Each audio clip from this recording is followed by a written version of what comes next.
So, what's up everybody? It's Sammy here and welcome back to the channel. I get asked all the time, Sammy, how do I get my money right? Where do I even start? It feels overwhelming, I get it. You see all this advice online, people talking about complex investment strategies, crypto, real estate, and it's enough to make your head spin. But here's the thing, getting a handle on your money doesn't have to be complicated. In fact, the most powerful changes are often the simplest ones. Today, we're diving into 5 simple ways you can fix your finances, starting right now with what you already have. Forget everything you think you know about needing a finance degree to manage your money. This isn't about becoming a Wall Street trader overnight. This is about building a solid foundation, a bedrock of good habits that will support you for the rest of your life. Your financial health is just as important as your physical or mental health. When your finances are a mess, it creates stress that bleeds into every other part of your life. It affects your relationships, your career, and your overall happiness. Getting this part right isn't just about getting rich, it's about gaining peace of mind and freedom. So grab a coffee, smash that like button for the YouTube algorithm, and let's get into it. We're going to break down 5 incredibly simple, actionable steps that anyone can take. I'm not talking about abstract theories. I'm talking about practical things you can literally do the second this video ends. These are the exact principles that helped me turn things around, and I promise if you stick with them, you'll see a massive difference. Let's begin with the absolute cornerstone of financial control. Alright, first up, and I know you've heard this a million times, but we have to talk about creating a budget. A lot of people hear the word budget and they immediately think of restriction, of spreadsheets, of not being able to buy the things they want. But I want you to reframe that thinking completely. A budget isn't a financial prison, it's your financial freedom plan. It's not about telling yourself no to everything. It's about telling your money where to go, instead of wondering where it went at the end of the month. It's the single most powerful tool for taking back control. So, how do you actually start? It's simpler than you think. Don't go out and buy some complicated software. Just open a simple spreadsheet or even grab a notebook. On one side, list all your income sources for the month. Be thorough, your salary, any side hustle income, whatever money is coming in. On the other side, list your fixed expenses. These are the things that cost the same every month. Your rent or mortgage, your car payment, your phone bill, your insurance. Get those numbers down first. This gives you a baseline of what you have to spend each month. Now comes the part that opens most people's eyes, tracking your variable expenses. This is your groceries, your gas, your entertainment, that daily coffee. For the first month, don't even try to change anything, just track it. Use a simple notes app on your phone or keep receipts. The goal here is just to get a crystal clear picture of your actual spending habits. At the end of the month, you'll subtract your total expenses from your total income. The number you're left with is what we're going to work with. This isn't about judging yourself, it's about gathering data. This budget is your map, and you can't get to your destination without one. This next step goes hand in hand with budgeting, but it deserves its own spotlight because it's where the magic really happens. You have to track your spending. Seriously, every single dollar. I know it sounds tedious, but it is the most eye-opening financial exercise you will ever do. It's one thing to estimate you spend $200 a month on eating out, but it's a whole other reality when you track it and find out it's actually closer to $550. This isn't about making you feel guilty, it's about replacing assumptions with facts. You are becoming a detective in your own financial life, and your mission is to find where the money is really going. Think about it like a business. No successful business on the planet operates without tracking its expenses.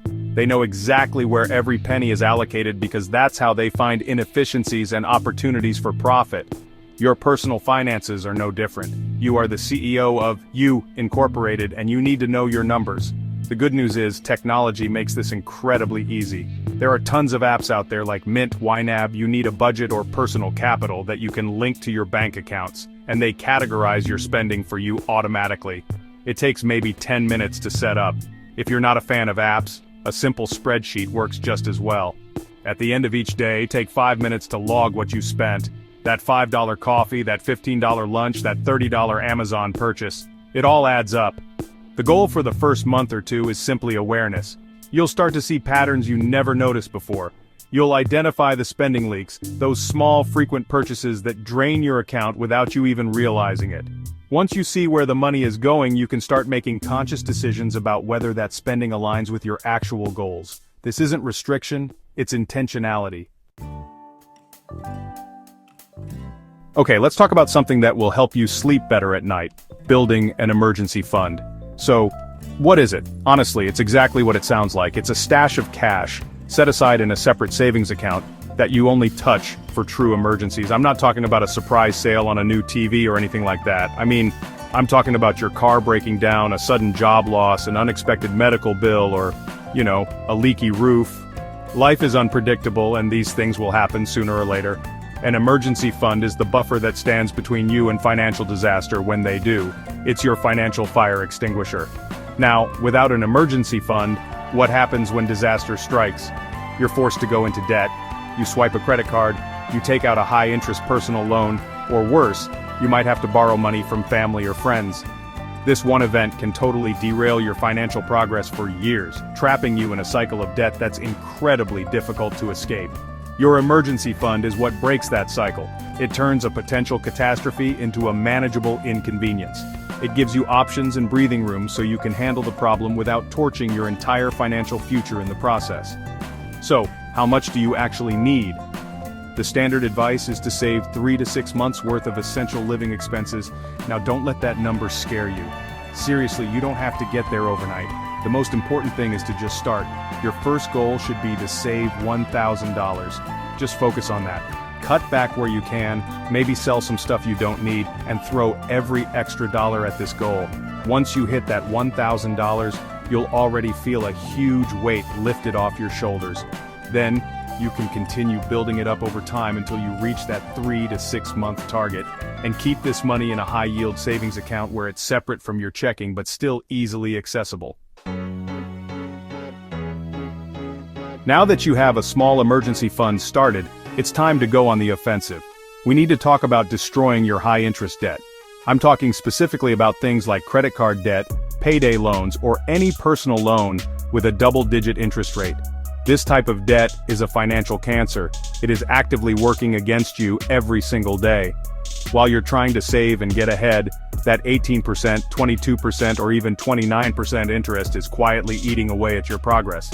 It's like trying to fill a bucket with water while there's a massive hole in the bottom. You have to patch the hole first. The math is brutally simple. If you have a $5,000 balance on a credit card with 20% APR, you're paying about $1,000 a year just in interest. That's $1,000 you're basically setting on fire for absolutely nothing in return. That's money that could be building your emergency fund, invested for your future, or used for a down payment. Paying off this debt isn't just getting back to zero. It's giving yourself an immediate, guaranteed return on your money that is equal to the interest rate. There is no investment on earth that can safely guarantee you a 20% return. Paying off your debt can. So, what's the plan? There are two popular methods: the avalanche and the snowball. The avalanche method, which is mathematically the fastest, involves making the minimum payments on all your debts, and then throwing every extra dollar you have at the debt with the highest interest rate. Once that's paid off, you take all the money you were paying on it and attack the next highest interest debt. The snowball method involves paying off the smallest debt first, regardless of the interest rate, for a quick psychological win. Both work. The most important thing is to pick one and commit to it. Get aggressive. This is a war, and you need to fight to win. Alright, this last tip is my absolute favorite because honestly it's the closest thing to a financial magic trick. It's the secret to saving money without even trying. Automate your savings. We are all human. We have good intentions, but life gets in the way. We tell ourselves we'll save what's left over at the end of the month, but more often than not, there's nothing left. Automation removes willpower, emotion, and forgetfulness from the equation. It pays your future self first, ensuring that you are consistently building wealth without having to think about it. Here's how simple it is. Log into your online banking portal. You can do this right now. Set up an automatic recurring transfer from your checking account to your savings account. The key is to have this transfer happen the day you get paid, or the day after. Before you have a chance to spend that money on Amazon or a night out, a portion of it is already whisked away to your savings. It never even hits your main account. You're essentially making saving a non-negotiable bill, just like your rent or your phone payment. How much should you transfer? Start small if you need to. Even $25 or $50 a paycheck is a fantastic start. You can always increase it later. The goal is to set an amount that you'll feel, but that won't cripple your monthly budget. You'll be amazed at how quickly you adapt to living on slightly less. After a few months, you'll log into your savings account and be shocked at how much is accumulated. This is how you effortlessly build your emergency fund, save for a down payment, or fund an investment account. It is the single most effective way to guarantee you make progress on your financial goals. So there you have it. 5 simple, straightforward ways to start fixing your finances today. We talked about creating a budget to tell your money where to go, tracking your spending to see where it's actually going, building an emergency fund to protect you from disaster, destroying high-interest debt, and automating your savings to make progress effortless. These aren't get-rich-quick schemes. They are the fundamental building blocks of a secure financial future. It all starts with taking that first step. I want to challenge you right now. Don't just click off this video and move on. Pick just one of these tips, whichever one feels most achievable for you, and take action on it today. Set up that automatic transfer. Download a tracking app. Open a spreadsheet and list your expenses. The momentum you build from that one small action will be incredibly powerful. Remember, the journey to financial freedom is a marathon, not a sprint. And it begins with a single step. You have the power to change your financial situation, and it starts now. Thank you so much for watching and for investing this time in yourself. I really hope you found this helpful. Now, I want to hear from you. Head down to the comments and let me know which tip you're going to implement first. And if you have any other great finance tips that have worked for you, share them below so we can all learn from each other. If you got any value out of this video, if you found these tips helpful, don't forget to like and subscribe to Finance Fusion for more smart money advice. Thanks again, and I'll see you in the next video.